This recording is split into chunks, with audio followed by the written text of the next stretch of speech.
இன்றைய தினசரி மன்னா. கர்த்தருடைய பரிசுத்த நாமத்துக்கு ஸ்தோத்திரம். புதிய நாள், புதிய நம்பிக்கையில் உங்கள் யாவரையும் வாழ்த்தி வரவேற்கிறேன். இந்த பெரிய வெள்ளி என்கிறதான இந்த நாளிலே நாம் கர்த்தருடைய பாடு மரணங்களை நாம் தியானித்து கொண்டிருக்கிறோம். இந்த நாளிலே உங்கள் மத்தியிலே ஒரு வசனத்தை நான் வாசிக்க இருக்கிறேன். ரோமர் 5:8. நாம் பாவிகளாய் இருக்கையில் கிறிஸ்து நமக்காக மரித்ததினாலே தேவன் நம்மேல் வைத்த தமது அன்பை வெளியரங்க பண்ணுகிறார். ஹல்லேலூயா. நாம் பாவிகளாய் இருக்கையில் கிறிஸ்து நம்மேல் வைத்த தேவ அன்பை அவர் நமக்காக வெளியரங்கப்படுத்தினார். அவருடைய மரணத்தினால அவர் நம்மேல் வைத்த அன்பை கர்த்தர் வெளியரங்கப்படுத்தினார். ஹல்லேலூயா. நாம் பாவிகளாய், நாம் துரோகிகளாய், கர்த்தரை அறியாமல் இருந்த பொழுது கர்த்தராகிய கிறிஸ்து நமக்காக மரித்தார். ஹல்லேலூயா. கர்த்தர் நமக்காக மரிக்காவிட்டார், கர்த்தர் நமக்காக பாடுபடாவிட்டார், நாம் ஹல்லேலூயா இந்த உலகத்திலே நாம் ஒரு பரிசுத்தமான வாழ்க்கை நம்மளால் வாழ முடியாது. ஹல்லேலூயா. நாம் கர்த்தர் சமூகத்தில் நாம் சேர முடியாது. ஹல்லேலூயா. நம்முடைய வாழ்க்கையை நாம் எண்ணி பார்க்கும் பொழுது நாம் எப்பேற்பட்ட வாழ்க்கையை நாம் வாழ்ந்து கொண்டு வந்தோம். ஆனால் கர்த்தர் நம்மேல் அன்பு வைத்தபடினால, அவர் நம்மேல் கரிசனை கொண்டபடினால, அவர் பரலோக மகிமையை விட்டு இறங்கி நமக்காக இந்த பூலோகத்தில் அவர் ஒரு மனித ரூபம் எடுத்து நமக்காக அவர் பாடுகளை தன்னுடைய சரீரத்தில் சகித்தார். ஹல்லேலூயா. அவர் நமக்காக மரித்தார். ஹல்லேலூயா.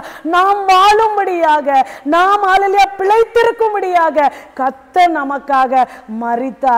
கல்வாரி சிலுவையில கர்த்தர் பட்டதான ஒவ்வொரு பாடுகளை நாம் தியானிக்கும் பொழுது நம்மால் ஹல்லேலூயா, ஓ ஹல்லேலூயா, அதை ஹல்லேலூயா எண்ணவே முடியாது. அத்தனை பாடுகள், அத்தனை ஹல்லேலூயா அடிகள், ஓ ஹல்லேலூயா, கர்த்தருடைய சரீரத்தில் அவர் ஹல்லேலூயா பாடுபட்டார். தேவ பிள்ளைகளே, ஓ நாம் பாவம் செய்தோம், அந்த தண்டனை நாம் ஏற்றுக்கொள்ள வேண்டும். ஆனால் அதற்கு பதிலாக ஓ நமக்கு வர வேண்டிய தண்டனையை கர்த்தர் அவர் மேல் ஏற்றுக்கொண்டார். ஹல்லேலூயா. நாம் கர்த்தருக்கு பிரியமில்லாத காரியங்களை செய்ததினால, கர்த்தருக்கு விரோதமாய் நடந்ததினால, நாம் வழி தப்பி போனதினால, ஓ நம்முடைய விருப்பத்தின்படி நாம் வழிகளை தெரிந்து கொண்டு நாம் நடந்ததினால நமக்கு அதனுடைய தண்டனை கிடைக்க வேண்டும். ஆனால் அந்த தண்டனையை கர்த்தர் அவர் மேல் ஏற்றுக்கொண்டார். ஹல்லேலூயா. நாம் கர்த்தருடைய சமூகத்தில் நாம் கிட்டி சேர முடியாது. ஏனென்றால் நாம் பாவிகளாய் இருந்தோம். ஆனால் கிறிஸ்து இயேசு நம்முடைய பாவத்திற்காக கிருபாதார பலியாகி அவருடைய சன்னிதானத்தில் நம்மை கொண்டு சேர்த்தார். ஹல்லேலூயா. 1 பேதுரு 3:18 சொல்லுகிறது, தேவனிடத்தில் சேர்க்கும்படி, கிறிஸ்து நம்மை தேவனிடத்தில் சேர்க்கும்படி அவர் அநீதி உள்ளவர்களாய் இருக்கிற நமக்காக நீதிமானாய் இருந்த அவர் பாவமாகி, ஹல்லேலூயா, நம்முடைய பாவத்திற்காக அவர் பாவத்தை அவர் மேல் ஏற்றுக்கொண்டு அவருடைய சன்னிதானத்தில் நாம் சேரும்படியாக அவர் மரித்தாராம். ஹல்லேலூயா. அவர் தண்டனை ஏற்றுக்கொண்டாராம். அவர் சரீரத்தில் மரித்தார். அதனால் நம்முடைய வாழ்க்கையில இன்று நாம் ஜீவனோடு இருக்கிறோம். ஹல்லேலூயா. அவருடைய சமூகத்தில் நமக்கு கிட்டி சேர ஒரு பாக்கியத்தை கர்த்தர் தந்திருக்கிறார். நாம் பாவியா இருந்தால் பரிசுத்த தேவனுடைய சன்னிதானத்தில் நாம் நிற்க முடியாது. ஆனால் தேவன் ஹல்லேலூயா அவருடைய இரத்தத்தை சிந்தினபடினால, அந்த இரத்தத்தினால நமக்கு பாவ மன்னிப்பு கிடைத்து நாம் இன்று ஹல்லேலூயா நாம் கர்த்தருடைய சன்னிதானத்தில் நாம் தைரியத்தோடு கிட்டி சேர முடிகிறது. ஹல்லேலூயா. ஏசாயா 53:5 சொல்லுகிறது, நம்முடைய மீறுதல்களுக்காய், நம்முடைய அக்கிரமங்களுக்காக, நம்முடைய அநியாயங்களுக்காக அவர் அடிக்கப்பட்டார், அவர் நொறுக்கப்பட்டார். நமக்கு வேண்டிய தண்டனை அவர் மேல் விழுந்தது. நமக்கு சமாதானம் வரும்படியாய் அவர் தண்டனை ஏற்றுக்கொண்டார். அவருடைய காயங்களினால் நாம் சுகமாகிறோம். ஹல்லேலூயா. அவருடைய தழும்புகளினால் நாம் சுகமாகிறோம். ஹல்லேலூயா. பாருங்கள், அவர் வேதனைப்பட்டதினால் இன்று நாம் சுகமாய், நாம் சந்தோஷமாய், இளைப்பாறுதலோடு நாம் வாழ்ந்து கொண்டிருக்கிறோம். துதிக்கிறோம். ஹalleluya ஹalleluya.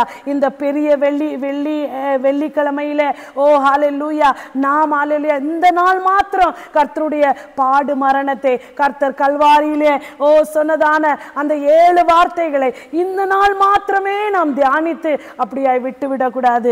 அனுதினமும் கர்த்தர் சொன்னதான அந்த வார்த்தைகளை நாம் ஹalleluya தியானித்து அதன்படி நடக்க நம்முடைய வாழ்க்கையை நாம் ஒப்பு கொடுக்க வேண்டும். ஹalleluya. கர்த்தரை நாம் பாவம் செய்து மறுபடியுமாய் கர்த்தரை நாம் சிலுவையிலே அறையக்கூடாது. ஹalleluya ஹalleluya. கர்த்தர் நமக்காக சிந்தின அந்த பரிசுத்த இரத்தத்தை காலின் கீழே மிதித்து அதை ஹalleluya அசுசிப்படுத்த கூடாது. ஹalleluya. கர்த்தரை தேவன் என்று அறிந்தும் அதற்கு பிறகு நாம் பாவம் செய்தால் நமக்கு மன்னிப்பில்லை. அதனால் தேவ பிள்ளைகளே ஹalleluya கர்த்தர் நமக்காக ஹalleluya சிந்தினதான அந்த இரத்தத்தை ஹalleluya நாம் அந்த இரத்தத்தின் ஹalleluya விலையை அறிந்தவர்களாய் ஒவ்வொரு நாளும் கர்த்தருக்குள்ளாய் நாம் வளருவோம், முன்னேறுவோம். கர்த்தர் நம்மளோடு கூட இருந்து நம்மை ஆசீர்வதிப்பாராக. வாங்க நம்ம ஜெபிக்கலாம். ஸ்தோத்திரம் ஆண்டவரே, நன்றியோடு துதிக்கிறோம் அப்பா. இந்த ஆண்டவரே அப்பா பெரிய வெள்ளிக்கிழமையிலே கர்த்தாவே நாங்கள் ஆண்டவரே ஸ்தோத்திரம் உடைய கல்வாரி பாடுகளை தியானித்து உடைய நாமத்தை நாங்கள் மகிமைப்படுத்துகிறோம் ஆண்டவரே. மட்டும் இந்த நாள் மாத்திரம் அல்ல ராஜா, அனுதினமும் கர்த்தாவே ஆண்டவரே உடைய கல்வாரியை நாங்கள் தியானிக்க ராஜா. பரிசுத்த ஆவியானவர் கிருபை பாராட்டுங்க. நாங்கள் ஒரு நாளும் பாவம் செய்யாதபடி ஆண்டவரே அப்பா நீர் எங்களுக்காக பட்டதான பாடுகளை எண்ணி ராஜா நாங்கள் பாவம் செய்யாதபடி எங்களுடைய வாழ்க்கையை காத்துக்கொள்ள கர்த்தர் கிருபை செய்வீராக ராஜா. ஸ்தோத்திரம் ஆண்டவரே. உம்மை ஏற்றுக்கொள்ளாத ஒவ்வொரு பிள்ளைகளையும் ஆண்டவரே நீர் ஆண்டவர் ரட்சிக்க முடியாய் ஜெபிக்கிற ராஜா. உம்முடைய கல்வாரி ரத்தத்தை ஆண்டவரே ஒவ்வொருவரும் ஆண்டவரே ஸ்தோத்திரம் ஹalleluya தங்களுடைய வாழ்க்கையில ஹalleluya அதை ஆண்டவரை உபயோகப்படுத்த பரிசுத்த ஆவியானவரை பரிசுத்தப்படுத்த கர்த்தாவே கிருபை பாராட்ட முடியாய் ஜெபிக்கிற ஒவ்வொருவரையும் கல்வாரி ரத்தம் சுத்திகரிக்க முடியாய், சுத்தப்படுத்த முடியாய், உம்மண்டை சேர்க்க முடியாய் ஜெபிக்கிற ஆசீர்வதிங்க இயேசுவின் நாமத்தில் பிதாவே. ஆமென் ஆமென் ஆமென்.